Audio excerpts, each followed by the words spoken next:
Welcome to Hard Talk. I'm Stephen Sackur. The latest paroxysm of violence between Israelis and Palestinians has conjured up a host of horrifying images. Israelis stabbed in random street attacks. Palestinian suspects shot dead by Israeli police when seemingly no longer a threat. An innocent bystander beaten to death by an incensed Israeli crowd. Well, my guest today is Yair Lapid, former minister and leader of the Yesh Atid party. He's called on Israelis to shoot to kill at the first sign of danger. Will that kind of language enhance anyone's security?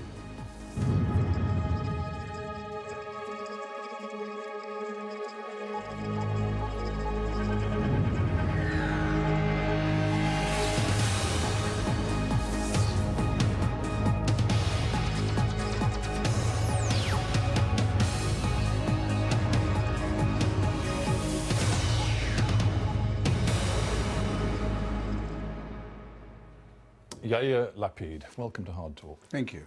For a month or so, Israel, the Palestinian territory, has been gripped by a new surge of violence. And to many people outside, it looks and feels a little bit different, more desperate, more intimate. Does it feel different to you? Yes, but not for the reason you have mentioned. It feels mainly more religious. This is about Islam and Jews. This is not a national dispute or conflict. These are Islamic assassins who wants to kill Jews because they are Jews. And this is a new combination of self-radicalization of young people coming from social networks, combined with imams talking in mosques about let's go and kill the Jews. The Jews are like pigs and elephants and monkeys, and you have to kill them, you have to stab them. And they have the instruction clips on Facebook telling them how to do so. So this is ISIL-like kind of Islam attacking our people in our streets. Are you suggesting that the violence coming from the Palestinian side, and that is the random stabbings we've seen, primarily stabbings, are you suggesting it has nothing to do with the realities that Palestinians have to live with? It's not me that's suggesting it. The Palestinians are. The people, the stabbers, the people who are talking about this, the incitement in the social networks, is talking about religious issues, not the national dispute we have with the Palestinians. Well, of course, that narrative may suit you, but the Palestinians are quite clear, as Mahmoud Abbas has said it. You know, we are living, he says, under unbearable conditions. And when that is the case, you get the kind of desperation, particularly amongst nihilistic young people who see no future, that results in the violence on your streets. So what you are saying is that there's a possibility, and you're not the first person in the British media who's saying it, of some sort of a justification for somebody who's trying to stab somebody else in You use the word justification. I never use that word. I'm simply trying to place what is happening in a context, to try to understand it, maybe to explain it, not to justify it. But listen, if there was a Muslim madman running the streets of London, trying to stab a British policeman, somebody from the Met Police, on the throat, cut his throat with a knife, and the policeman would have shoot and kill him, would you say, well, you have to understand the difficult kind of living immigrants have in this country? Or would you say, no, he's a madman and we should kill him because this is no way to behave in a civilized country? Well, it's interesting. You ask me what the response should be. Many different perspectives have come from inside Israel as to what the response should be. The Jerusalem police chief the other day said anyone who stabs Jews or hurts innocent people is due to be killed. When you heard that, did you agree with it? Do you think the instruction for Met Police here in London is different? If somebody is running towards you with a knife, trying to kill you or kill us pedestrians, kill innocent people around you, I'm sure the British police will shoot to kill in order to prevent him from killing the innocent. Every police in every town, in every place in the civilized world will do exactly the same. It's a question of the law, isn't it? I mean, in the end, the law governs what is and is not acceptable. The law in this country as well tells the people here that in order to defend yourself and others, you are entitled to shoot and kill. You are entitled to use the force that is proportionate at that particular moment. You said, this is what you said just a few days ago to Israeli citizens. You said, do not hesitate, shoot to kill. As soon as anyone pulls out a screwdriver or a knife or whatever. And you went on to say that is part of Israeli deterrence. Yes, people should know. Who are you to say things like that? Well, this is nice of you to sit here in this cushy studio in this cushy town, but I'm telling you, these people are Islamic fanatics who are going there to kill Jews because they are Jews. Are we supposed to look at them and say, well, hold on for a second with the stabbing, we want to read you your rights? Israel is a law-abiding country, and if somebody has been stopped already, of course you cannot shoot him. We are against, I also think the kind of lynching that was in Beersheba the other day is forbidden, and of course these people should go to trial. Well, let's just be clear about this. Yes, are you saying that course. some of the videos we have seen uploaded onto YouTube and elsewhere of Israeli police appearing to shoot in cold blood young Palestinians who appear to present no real and present threat, are you saying that those must be investigated and the police must be punished? First of all, no Israeli police is shooting in cold blood. We are not. Have you seen the video? I saw some video. I saw here in the BBC. The killing of Fadi I Alon? also saw here in the BBC people who are saying, you know what? There was a headline in the BBC saying a Palestinian was shot dead in Jerusalem, and you failed to mention the fact that this Palestinian was holding a knife trying to kill Jews because they are Jewish. So there is a problem with the kind of covering. You used the word justification. Are you saying to me that in the case of the young teen, Fadi Alon, who was running toward the police, trying to get away from a mob who were baying for his blood, and when the police apprehended him, he then ended up shot dead. Are you telling me that that was justified? This is for the proper authorities to investigate, not the BBC, because, by the way, if not for other reasons, we kind of lost faith in the BBC's ability to be objective about this. Your words, don't hesitate, shoot to kill, they've encouraged vigilantism in your country. What would be your words if Muslims were not, I don't want to use Muslims, because this is not Islam. This is a very twisted and sick version of fanatism. But if people like this will be running in the streets of London trying to stab children, what would you expect the police to do? Not to shoot.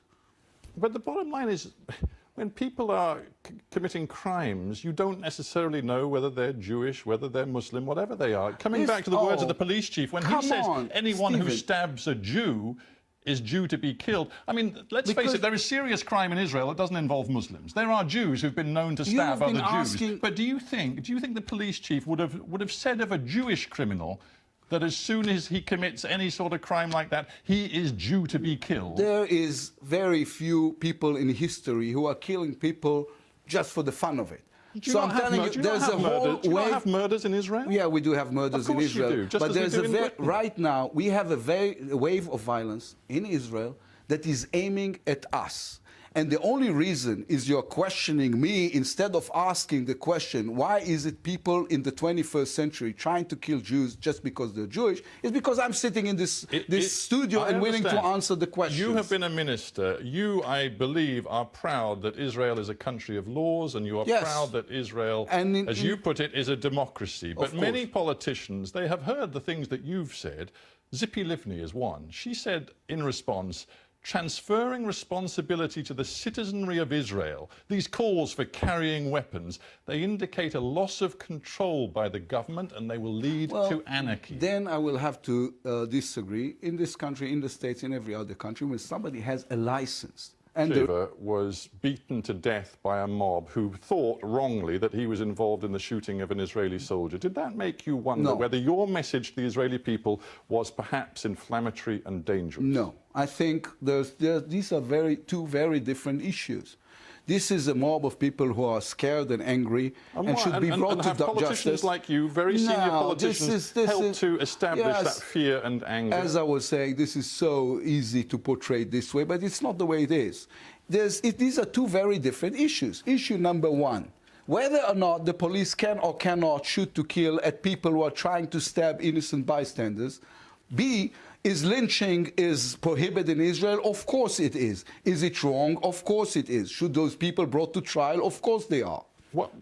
Why do you think that, you called it a lynching, that kind of incident can happen in today's Israel? Why is it, do you believe, that some Israelis have dehumanized the other, the Palestinian, to the point where they are prepared to engage in that sort of behavior? Why is it that you take one incident that is terrible and everyone agrees from top to bottom that is wrong, and saying like it was something that portrays how Israel is these days? It is not. It is one terrible, very wrong incident that has nothing to do with the atmosphere in Israel. Well, let me then reframe the question and take it in a slightly different direction. You've talked from the very beginning of this interview of what you see as the evil of Muslim Islamic preaching radicalism, radicalizing a generation of Palestinians. What do you think when you hear your own Prime Minister, Benjamin Netanyahu, as he did in the last 24 hours, say that the real driving force of the Holocaust, of the creation of the gas chambers, was actually the Grand Mufti of Jerusalem, because it was he who told Hitler that the best way to get rid of the Jews was to burn them? Well, the Prime Minister was wrong historically. I mean, the historic facts are different. Of course, Hitler would have go and kill the Jews, whether the Mufti talked to him or not. But there's another interesting point for those of us who are interested in history. The fact of the matter is, the Mufti went to Berlin and met with Hitler and met with Eichmann and talked about the fact that he sees the final solution as the right thing to do. And this is decades before the occupation, before the settlements. Yad Vashem's chief historian, Dina Paratis, said, you simply cannot say it was the Mufti who gave Hitler the idea to kill or burn the Jews. As I was saying, let's get to the point here. He's the Prime Minister of your country. And we are talking about whether politicians are being responsible or whether politicians are inflaming very real hatred. What is your Prime Minister doing today, in your opinion? Listen, first of all, just answer the question. I know. But I'm not going to sit on foreign soil and criticize my prime minister. Even I didn't vote for him. I'm from a different party. I'm part of the opposition. But you served in his government for a few years. I served in his government, but now I'm in opposition, and I'm going to run against him in the next election. But I'm not going to sit in foreign soil and speak against him. It's one of those things I'm just not done. But as I was saying, the prime minister was wrong historically. And of course, the only ones to be blamed. I understand your point about not criticizing on foreign soil, but I think, do you not owe the people of not just Israel, but of the wider world an answer to this question? Is that kind of language used by Israel's leader irresponsible? I am not, listen, Stephen, I've been doing it for very many years, as you know. There's no way of taking me to a corner I don't want to be in. I'm not going to criticize the prime minister on foreign soil. I was saying, he was wrong. That we can say. It's just not, we have to set the facts right. Let us remember that the founding father of the Palestinian freedom movement went to visit Hitler to talk to him about what are the best ways to kill Jews long before the settlements, the occupation, the 67 war, and all those things that now people are saying, you see, this is the reason the Palestinians are behaving the way they are. The reason the Palestinians are behaving the way they are is because they want the Jews to be out of Palestine, or what they think is Palestine, or better off, die. Well, you've made that point several times. Of course, the Palestinian leadership is committed to the search for a two-state solution. They say the problem is that Benjamin Netanyahu and his government have no intention of delivering a two-state solution, and they say Netanyahu's own words prove that, because during the election campaign he made it quite plain under his watch there would be no two-state solution. So let me just develop this with you a little bit. Yes, but I want not to accept the premise of what you said, because right now the Palestinian leadership, led by Abbas, is not doing what you said they do, because the last thing we heard was President Abbas saying that the Jews cannot, with their filthy feet, go to the Temple Mountain. Is this the kind of vocabulary that you expect from a leader that you're saying is there for the two-state solution? This is anti-Semite lingo. And believe me, we challenge the Palestinians on the language they use. But right now, today, I want to challenge you on the ideas and the ideology that Israel is pursuing. So let's get back to that, if we may, and we'll be doing interviews with Palestinians. You needn't worry about that. But I want to be clear about this. You say... Were you? Because I was watching this show, and you know what? It's interesting to me. Whenever there's a Palestinian here, you don't ask the questions that are that difficult. Well, you haven't been watching the show enough then, because the Palestinians say just the same thing to me that you've said. Oh, you're tougher on me than you are on the other side. Yes, but I'm right. Well, and that's what they say too. Okay. So we're going around in circles. But let's get back to the point. Please. You say that you believe in a two-state solution. Yes. You say it's the only solution. Yes. Why is it then that you say that as far as you're concerned, there's nothing to negotiate about on the issue of Jerusalem? As far as you're concerned, done and dusted, Israel's forever. Well, it was said before. One of the mistakes that Israel has done more than once in the 11 rounds of bilateral talks we had since the Oslo Accords was letting everyone know where are we going to begin with. We should go into the negotiation when everybody says there's no such thing as a non-starter. And then we can talk. I'm saying Jerusalem is not to be divided, and there will be no right of return. They have different opinions. We will talk about it during the negotiation, but not before. I'm not going to negotiate on British television. So there is something to be negotiated. You're not saying that Jerusalem has to be the eternal and only capital of the Jewish people and nothing for the Palestinians. Is London the eternal capital of England and always will be? Or are you willing to divide London and give half of it to the French? Because this is the way I feel about Jerusalem. You know, after the Holocaust, my father was a ghetto child. There was a boat there, and he had to decide where to go. And the reason he came to Israel, he lived all his life in Tel Aviv. I was born in Tel Aviv. But the reason he went to Israel is because of Jerusalem. Jerusalem is the Israeli ethos and the core of the idea and Jerusalem that is Israel also evolved understood. from. And Jerusalem is also the site of the third holiest religious site in all of Islam. And we should make sure that there's a freedom of religion in Jerusalem for and all the Palestinians religions. see what has happened. They see the facts of the last 10 years. Used to be only hundreds of Jews every year would make the ascent up onto the top of the Haram al-Sharif, the noble sanctuary, the Temple Mount, call it what you will. Now it is thousands. They see that the Ministry of Religious Affairs in your government is now offering prayers of service guidance to people for the top of the esplanade. To Palestinians, it looks as though this idea that the government of Israel will guarantee the status quo as was is no longer true. Are you aware to the fact that Jews are allowed in the Temple Mountain only between 7:30 and 10:30 in the morning, and then once again between 12:30 and 1:30, and they're not allowed to pray there? This is a holy place for Islam, but this is also a holy place for Jews. So it turns out, under Israel, the Jews are the only ones who do not have freedom of religion in the Temple Mountain because they're not allowed to pray there. I accept this.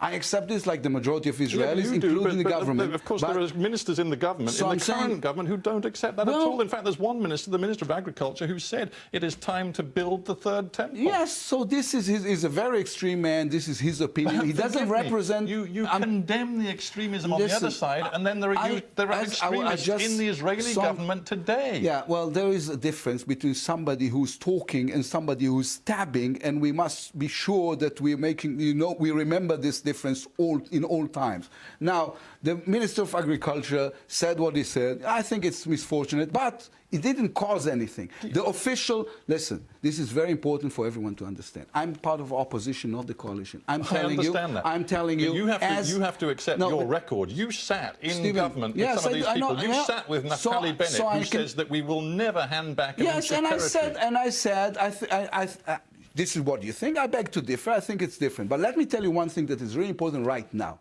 I'm telling you, and I'm telling you this as formally as you can, nobody is trying to change the status quo on the Temple Mountain. Nobody. It wasn't changed. The Waqf is there. The Waqf is Jordanian managed. They know the truth. Nobody is trying to change the status quo. And the president has said that, the prime minister has said that, the entire government has said that, and now even the opposition is telling you. So this is one of those terrible incitements that puts people out in the street for religious reasons. This is irresponsible, and eventually this is a murderous rumor. Let's talk about settlements too, because you say what's happening today has nothing to do with facts on the ground, but the Palestinians beg to differ, and they point to the massive growth of settlement activity over the last decade. Now, most of their towns across the West Bank ringed by Jewish settlements. In your view, in all honesty, now that you're not in government but you're in opposition, do you accept that territorial compromise, the two-state solution you want, will have to require hundreds of thousands of Jewish settlers to leave their homes and withdraw? Well, hundreds of thousands is way exaggerated, but yes.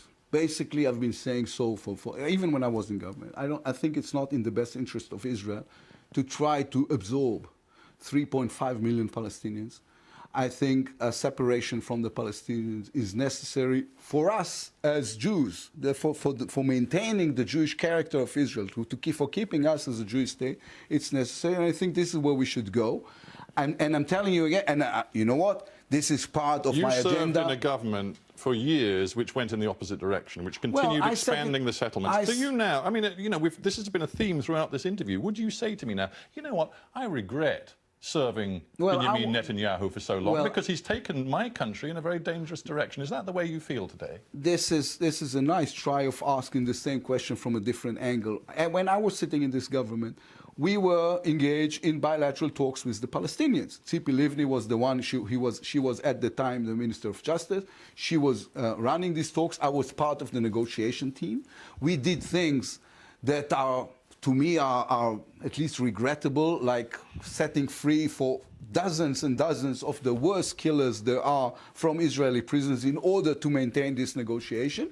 And it ended up with President Abbas going to the White House in March 2014, sitting opposite the President Obama, and saying, we are not accepting the Kerry initiative, this is going nowhere, and that was it. And this is after we have forced, I personally, bent the government's arm in order We can't go through every week and month of your service for Netanyahu, but I want to ask you this now. The Speaker of the Knesset in Israel, Yuli Edelstein, has said that there is a need for a national unity government in this time of crisis. Would you serve under Benjamin Netanyahu again? No. It's as what you know. You say what, unilaterally forever, however deep the crisis develops. Listen, I can support the government from the outside if necessary on security issues. I disagree with this government's ways, and as I was saying to you, I believe we should go and be proactive in terms of going into a regional summit and trying to push for a regional agreement that will eventually allow us to build a higher wall between us and the Palestinians, have a two-state solution, have a Palestinian state alongside Israel. I think this is crucial for the future of my people, and therefore I cannot go into this government. This doesn't mean we can rewrite history as it really was. You know what, as you're talking there about your view of the solution, I'm reading something that Amos Oz said Are you recently. Reading while I'm talking? This is pretty well, it's something. rude, but here's what it is, just very relevant. He said, unless there are two states, Israel next door to Palestine, and soon there'll only be one state, and it will be an Arab state, because the other option is an Israeli dictatorship. I tend to agree. And I've been speaking about this in Hebrew, in English. I don't speak any other languages, so otherwise I would have done in Arabic as well, which is a shame I don't speak. So that is, it's a watershed moment for Israel, and if you get this wrong, the very state its existence is up for grabs. The thing is, and this is the opening point of everything I have to say. The thing is that sooner or later, if there will be no two-state solution, the Palestinians will come to us and say, okay, we realize you're not going to give us a state. Let us vote. Now, there are two options. A will say no, and then we're not a democracy anymore. B will say yes, and then we're not a Jewish state anymore. So Israel must go to a separation from the Palestinians. And we have to leave it with that big thought. But Yair Lapid, thank you for being Thank you, Stephen. Try to cover us in a more fair way. Well, we'll have to have that debate off.